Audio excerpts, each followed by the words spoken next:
Beleza, pessoal? Vamos seguir os nossos trabalhos de hoje, trazendo vencedores e perdedores dessa edição do basquete nas Olimpíadas. Ontem tivemos a final do basquete masculino, a seleção dos Estados Unidos bateu a seleção francesa e conquistou a sua 5ª medalha de ouro seguida, né? Uma marca realmente impressionante. Seguimos tendo uma hegemonia no basquete olímpico, a hegemonia americana segue, e nesse vídeo eu irei dar a minha opinião sobre os vencedores e perdedores de toda essa edição do basquete olímpico. Então, já vai deixando o like, se inscrevendo no canal e vamos começar com os vencedores, né? Vamos começar com os vencedores. O primeiro vencedor que eu listei aqui é o Stephen Curry. O Curry foi para essa Olimpíada tendo um objetivo: conquistar a medalha de ouro. Medalha de ouro olímpica era a única coisa que faltava na carreira do Curry. O Curry já ganhou, já foi campeão da NBA 4 vezes, já foi MVP de final, já foi múltiplas vezes MVP de temporada regular, inclusive o primeiro a ser MVP de forma unânime da temporada regular. Tem que respeitar muito o senhor Stephen Curry. Múltiplas vezes All-Star, já é de forma incontestável o maior arremessador da história do basquete, já é um dos maiores da história. Então, só faltava uma medalha de ouro. Só faltava a medalha de ouro olímpica e ele conseguiu. Então, Curry, ele é um grande vencedor porque ele atingiu o seu objetivo e sendo protagonista. Isso é muito importante. Não é que ele só estava lá no grupo. Não, ele foi protagonista. Se não é ele, os Estados Unidos poderiam ter sido eliminados para a Sérvia na semifinal. O Curry salvou os Estados Unidos. Foi o Curry que matou o jogo de ontem, com aquelas 4 bolas de 3 absurdas que ele matou nos últimos minutos. Então, além de ter conquistado a sua tão desejada medalha de ouro, ele foi crucial para essa conquista. Então, o Curry, ele sai como grande vencedor. Kevin Durant também sai como grande vencedor, porque com essa medalha, o Durant se coloca como o único jogador de basquete americano a conquistar 4 medalhas de ouro seguidas, em 4 edições seguidas de Jogos Olímpicos. É uma marca inédita. Ele que, para mim, já era o GOAT da seleção dos Estados Unidos, ele só se firma ainda mais nesse posto. Para mim, nenhum jogador na história da seleção americana fez tanto, conquistou tanto e foi tão enorme dentro da seleção quanto o Kevin Durant. Para mim, ele é incontestável o maior jogador da história da seleção dos Estados Unidos de basquete. E esse ouro firma ainda mais ele neste lugar. O Vincent Collet, treinador da França, ele é um grande vencedor também, viu? Porque foi graças às mudanças que ele fez no time, foi graças à coragem, acho que dá para dizer assim, foi graças à coragem que ele teve de colocar o Gobert no banco que a França chegou onde chegou. Se não é ele tirando o Gobert da titularidade e colocando ali a Busseli, colocando aí Cordinier, dando mais minutos para o Lessor, se não é ele, se não são essas mudanças que ele fez, a França não teria chegado na final. Eu não tenho a menor sombra de dúvidas disso. O Collet, ele foi crucial para essa campanha francesa, que foi uma campanha muito boa. Apesar de ter perdido a final, a França, cara, fez uma baita de uma final, fez um ótimo mata-mata. Ótimo mata-mata. Se você comparar a França da fase de grupos para a França do mata-mata, mano, são 2 times totalmente diferentes. E o Collet, ele foi importantíssimo nisso, né? Foi total mérito dele, essa meio que girada de chave que rolou no time francês. Então, o treinador da França, o Vincent Collet, é um grande vencedor. Ainda na França, Victor Wembanyama é um vencedor, né, gente? Primeira Olimpíada do cara, primeira final dele e, cara, ele faz o que fez. Se você me perguntar, Luiz, o Wembanyama foi um dos 5 melhores jogadores dessa Olimpíada? Eu vou te dizer que não. Não foi. Não foi. Eu até diria que dada a expectativa que foi criada, talvez o Ibanema tenha até decepcionado um pouquinho. Porque eu tinha uma expectativa do Ibanema, cara, sei lá, meter 20 pontos de média nessa Olimpíada. Eu admito que eu estava com expectativa muito alta. Mas muitas outras pessoas também estavam com essa expectativa. Só que a final que ele fez e o quão longe ele chegou na sua primeira experiência olímpica torna ele um vencedor, mano. Torna ele um grande vencedor. Meteu 26 pontos ontem, se não me engano, foram 26 pontos. Jogou muita bola, foi o grande protagonista do time francês, foi um dos grandes protagonistas do jogo, e mesmo ele tendo talvez decepcionado um pouco durante toda a Olimpíada, ele não fez uma grande fase de grupos, não fez um grande jogo contra o Canadá, não fez um grande jogo contra a Alemanha, não fez. Mas ele fez uma baita final.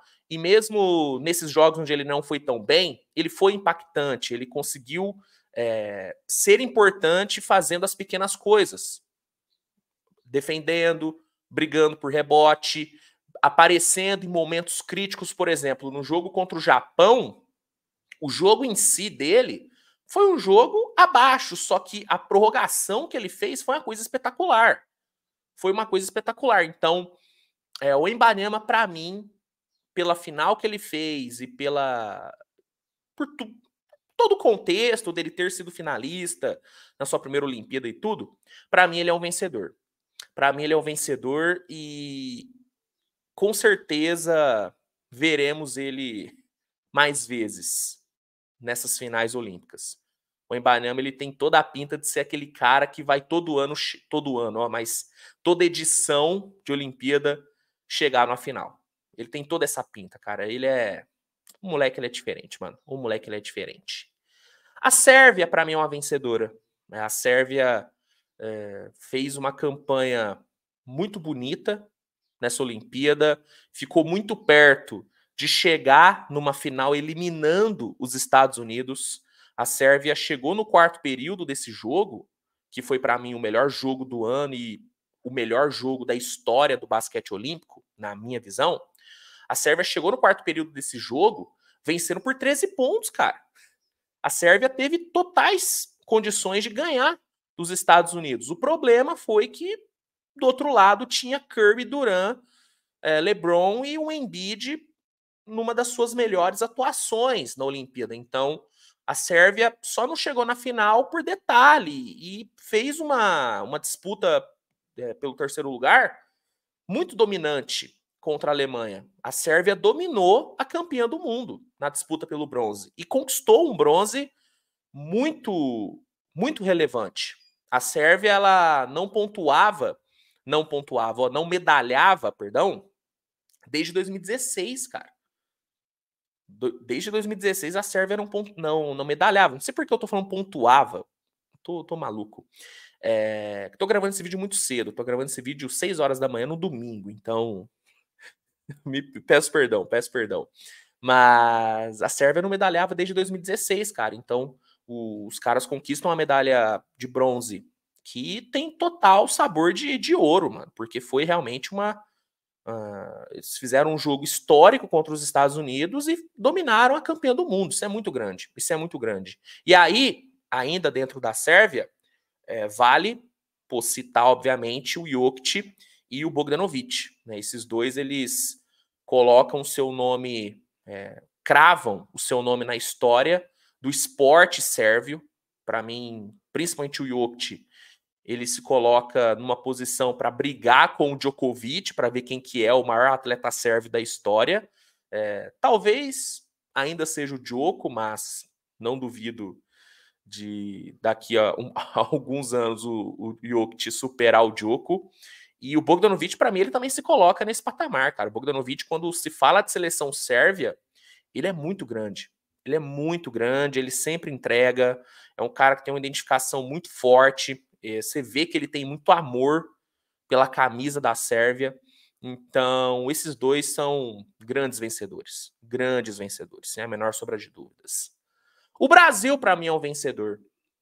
O Brasil que não foi para Tóquio, voltou para as Olimpíadas, o basquete brasileiro voltou para as Olimpíadas nessa edição, e mesmo tendo tido seus problemas ali contra a França, contra a Alemanha, fez um grande jogo contra o Japão e, cara, saiu para campeã. Perdeu para campeã, cara. E beleza, perdeu feio, foi dominado. Mas chegou, mano, muito longe, chegou mais longe do que muita gente esperava. Muita gente não acreditava na classificação do Brasil para o mata-mata. E classificou. O Brasil sai de Paris, o basquete brasileiro sai de Paris como uma das 8 melhores seleções do mundo. Isso é muito relevante. Isso vai ter uma importância, pelo menos eu espero, né, que tenha uma importância muito grande no desenvolvimento, no crescimento da modalidade aqui no país. Então, a campanha brasileira, para mim, ela foi uma campanha vitoriosa. Foi uma campanha vitoriosa. O ciclo, apesar de ter sido conturbado, mudança de treinador e tudo, foi um ciclo bom. O Brasil fez uma boa Copa do Mundo, fez um ótimo pré-olímpico em Riga e foi uma das 8 melhores seleções dessa edição do basquete olímpico. Então, para mim, o Brasil é um vencedor. E dentro do Brasil, eu destaco o Bruno Caboclo. Para mim, o Caboclo, ele deixa uma ótima impressão. Ele sai de Paris entregando 2 excepcionais atuações. O jogo de 33 pontos contra o Japão e o jogo de 30 pontos contra os Estados Unidos. Para mim, o Bruno Caboclo, ele...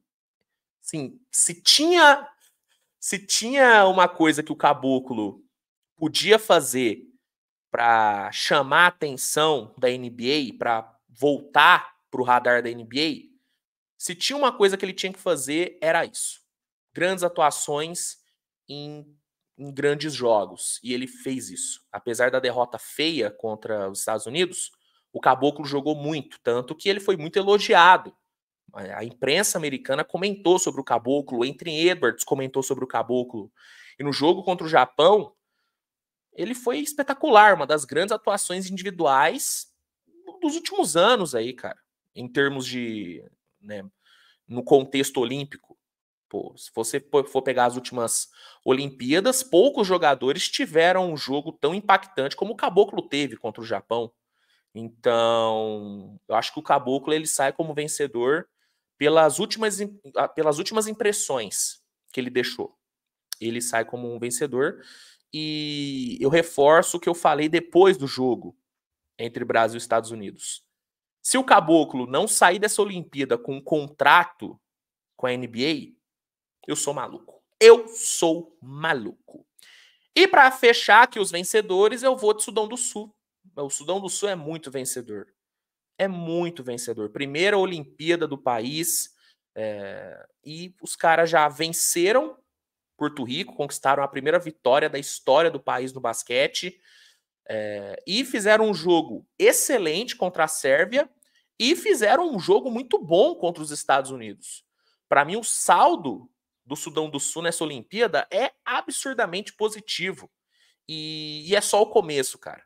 É só o começo. Para mim, o Sudão do Sul tem tudo para ser presença recorrente nos Jogos Olímpicos. O trabalho tem sido muito bem feito, tanto o trabalho da comissão técnica liderada pelo Royal Ivey, como o trabalho do Luol Deng como presidente da federação. Então, o Sudão do Sul é muito vencedor. Muito vencedor. E só não se classificou no detalhe, cara. No detalhe. Né? O Sudão do Sul merecia muito uma vaga no mata-mata, mas, infelizmente, não deu. Então, eu fecho os vencedores com esses nomes. Curry, Duran, Vincent Collet, Wembanyama, Sérvia, Brasil, Bruno Caboclo e Sudão do Sul. Para mim, esses foram os grandes vencedores. Poderia citar alguns outros nomes e tudo, mas para mim esses foram os maiores. Indo agora para os perdedores, cara. Mano, alguns, né?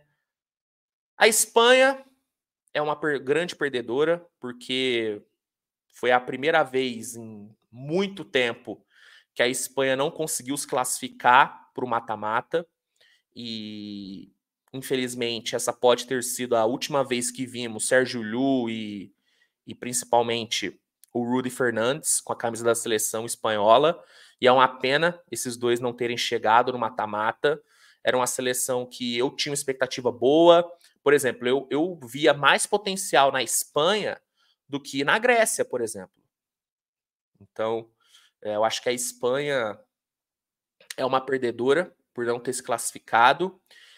O Canadá é um grande perdedor, talvez seja até o grande perdedor dessa edição, porque todo mundo colocava o Canadá como a grande ameaça dos Estados Unidos e, no fim, nem brigar por medalha brigaram.